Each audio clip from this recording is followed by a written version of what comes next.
Q2 is just phenomenal. I've been making photos for countless years. I've used tons of different cameras, flip-flopped from Sony, Canon, Fujifilm, back and forth, all over the place. And Leica has been kind of my home. I feel home with Leica. And it's really weird to say, but there is a mental and emotional connection between the creator and the camera. So I've had the Q2 for a little over 6 months. I bought it at the beginning of the summer last year in 23. And the really interesting thing that I noticed as I was looking over my year at the end of last year, just a couple of weeks ago, is that all of the photos that I made in 2023, I think about 25,000, and I overshoot a lot. And of that 25,000, there's about 4,000 that are good, kind of usable proofs, so to speak, like my final images. Over 1,000 of those 4,000 images were made with the Q2. Now, part of that could be confirmation bias because I bought it and I wanted to use it a ton because it was a big purchase on just kind of a fixed lens camera that's old and slow and dated in terms of its technology. But there was definitely a draw from those results and images. And it's just made me fall in love with that creation process. And I think part of that is because it slows me down, because it doesn't have the best autofocus, because the menu is slow. The buffer is atrocious. Like I can get like 5 to 8 burst photos before it has to wait like 30 seconds to clear that buffer and I can make more photos. That whole process has just slowed me down and made me not only just appreciate the moment that I'm in, but really think about my photographs. And it's kind of interesting because I've even been leaning on the Leica Q2 for some of my professional work as well. I think for 2024, my main camera will be the Leica Q2. Now, obviously I have the Sony a7C II, I have my Sony FX3, which is my main video camera. But unless I need the autofocus of the C2, or if I really need to change focal lengths to the point where the Q2 I can't crop in, for the most part, I'm definitely going to be leaning on the Q2 because the results are just incredible. Absolutely incredible. And it's really hard to say, and it's really hard to show in a YouTube video because of compression and whatnot. You're not in front of the screen like I am looking at these results, but they truly are fantastic. You can make any photo good with any camera, really. You got to have good lighting, good subject, and a good kind of visual storytelling aspect to it. But the thing with the Q2 is that its experience really transcends everything else, really. It goes above and beyond any experience that I've had with any other camera.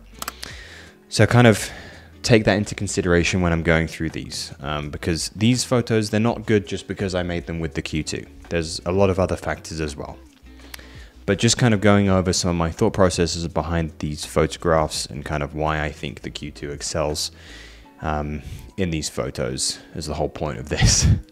So just to kind of begin with, I'm going to pick a couple from the Tetons first. So this one kind of ties in with the series. Actually, we'll go with this one first. So this is at the full 28 millimeters.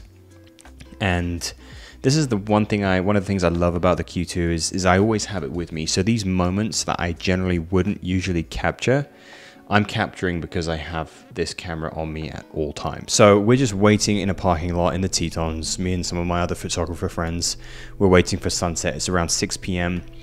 And I continued kind of snapping a couple more. This is my friend Cody just sitting on the back of his car, just having some snacks. And it's a really nice scene because the light is kind of spilling in. And this is one thing that I think that Summilux glass does really well, is the light fall off is just fantastic. Just a couple more to kind of tie in with this storytelling set. Tying in once again, just going with the fact that this camera is with me at all times, I'm able to kind of capture these moments that I wouldn't have captured before. This is my friend Austin just making his dinner as we're waiting for sunset. And then both of my friends, Cody, I just asked them just to kind of look at me. Bit of a candid photo, and it's just those moments that just flood me with all these memories again. And that's the whole point, in my opinion, of why we make photos, is to kind of remember these experiences. Moving on, I want to talk about this set of photos. Now, these are some detail photos that I made in collaboration with Teraflex. Typically, I don't lean on the Q2 for commercial work, and I talked about that, but as I've seen it deliver and perform really well, and that 28mm lens is so versatile, I figured I'd just give it a shot. And I've done very, very minimal editing I've kind of tailored a preset for the Leica raw files. I do a little bit in the HSL. I've actually reduced some of the saturation and the vibrance because I find the raw files are just incredibly vibrant as is. And then I just kind of dropped the highlights, did a very minimal S-curve and actually kind of an inverted one at the end near the whites and highlights on the tone curve. Here's an example. This was shot at the same place of how well the Q2 can handle cropping. So we are at about 70mm crop, and the details, I can still zoom into 200%, and the details are really, really well maintained.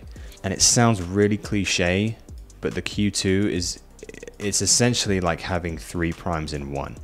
It's one of the biggest complaints that I've seen people talk about online is they wish the lens was 35mm or 50mm. It kind of is. 47 megapixels, but it's more than just that. The way they've paired the lens with the sensor, it's really more than just kind of cropping in and making that kind of faux focal range. It really behaves like 3 primes in one. The only way you're going to know that is if you get your hands on one and you actually test it out, because I can only show you so much with these results. Here's another commercial photo that I wanted to show you. This was an interesting story because we had some terrible weather during the summer, and I had this project and I had a deadline, and I had a very small window in the location I wanted to create this set. Last minute decision, I just grabbed the product, grabbed my Q2, and that was it really. I didn't have time to pack anything else, and the Q2 delivered. It did everything that I needed it to do, and that was kind of the first step of when I was like, oh, this camera is not only fun to use, I can actually use it for my commercial work and have fun at the same time. A couple of photos from the sawtooths. This is actually, this area wasn't actually a hike. It's just right by a parking lot, but I did take it on a very strenuous hike. And it was nice because it's so small and light, and I just took the Q2 and my FX3 with one lens because I had to pack water and food to keep me energized and obviously hydrated. Being able to stay lightweight is crucial, and having a camera that is going to deliver every single time just makes it even better. This is just one of my kind of go-to trail shots, and it's really nice because I think this is where the Q2 shines in those high dynamic range scenes. We've got some light spilling in through the trees. I've tried to line up the path kind of center down the middle of the frame, and it just kind of fills me with this sense of where is this path going and what kind of adventure are we going to embark on. And I actually have a very similar one. As I mentioned, it's kind of a go-to shot when I go hiking. I have a similar one at the Tetons on the way to Delta Lake. And this one was really nice because we had this incredible early morning fog mist coming in. This was shot at f1.8, probably meant to be f1.7, but I may have knocked the aperture ring. And it just creates this really nice 3D rendering. I had center focus, so right in the middle of the trail is where the focus point was, but it just really creates this incredible depth with that f1.8 aperture, 1.7 aperture of that Summilux lens. Just want to show a couple of kind of lifestyle photos, some kind of storytelling, environmentals, if you will. This is my friend Jacob, Portrait Puppy on Instagram. Excellent film photographer. I was just kind of taking photos of him taking photos. And the Q2, it just renders people so well. Once again at f1.7, so I'm shooting wide open. I'm a big fan of wide open. And I know that a lot of people who get into Leica are kind of more in that kind of street photo scene. So they're leaning toward, you know, f4 to f8. But I love utilizing that shallow depth of field and super wide aperture of the lens on the Q2. I mentioned earlier people's worries with low light performance. Now, obviously, it is a dated sensor, so it's not going to compare very well to our current offerings that we have for low light powerhouses. But here is one example. This is a photograph taken at nighttime in a very high dynamic range scene because we're at a gas station. So very, very powerful bright lights. I did use a mist filter to kind of help diffuse that light. But f1.7, 1/60th of a second at ISO 800. Now, generally, I include grain in my photos, but removing the grain, I got 30 grain on this one. But if I remove that grain and we zoom in, the shadows are just incredibly clean. The detail, the noise is just, it's not even there. And I I didn't do too much editing to this because, as I mentioned, it's a very high dynamic range scene, so my shadows are actually set to 0. If I raise those, then I may get some noise coming in, but the light fall off from the gas station just bleeds really nicely and just smooth transition from shadows to highlights. And that's something that the Q2 really excels at. And then I have another low light scene. I'll pull it up. I was camping with my wife and we had this absolutely phenomenal sunset that just burned for almost an hour, to the point where we were able to set up camp, build a fire and cook our dinner, and it was still going. So here is this photograph of my wife just sitting around a fire, which is very high dynamic range once again because the fire is brilliant white, and I was really trying to balance that exposure, which was quite difficult, particularly with what was going on in the sky.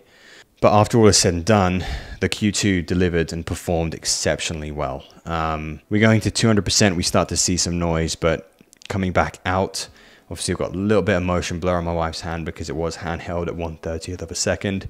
I think she was just rubbing her legs to stay warm, but just performs really well for low light, and I'm just thoroughly impressed and frankly quite surprised by how well it does perform. When people think Leica, they think street photography or portraits, but obviously I'm a landscape adventure photographer, so that's kind of what I've been using it for. And I think it often gets overlooked because of that fixed 28mm lens, which is fantastic, but people tend to lean a little bit more on the wider end. But the nice thing about this is, interestingly enough, it actually leans closer to 24mm than 28. I think it sits somewhere around 25 to 26 from my comparisons with a 24mm and a few 28s. But here is an example of how it can really deliver and do well for landscape photography. This is in the subway in Zion National Park. 1/130th of a second, ISO 320. It's a dynamic scene. We've got a lot of light coming in and a lot of shadows. Handheld, and it's handling the low light really well, but also I'm able to fit this rather tight scene in with this fixed focal length. If you're considering the Q2, I think you should just go ahead. If you can afford it, just pick it up. As I mentioned at the beginning, you can find them used for a few $1,000s, a couple $1,000s less than what they retail for. And if you don't need all the bells and whistles of the Q3, it is a fantastic option. The whole point of this video is that this is my main camera for 2024. It's going to be what I rely on and what I pick up first and foremost when I'm making photos, because it has kind of reignited that passion for creating stories and telling stories through photography. So thank you as always for tuning in and for the support, and until next time, I'll see you later.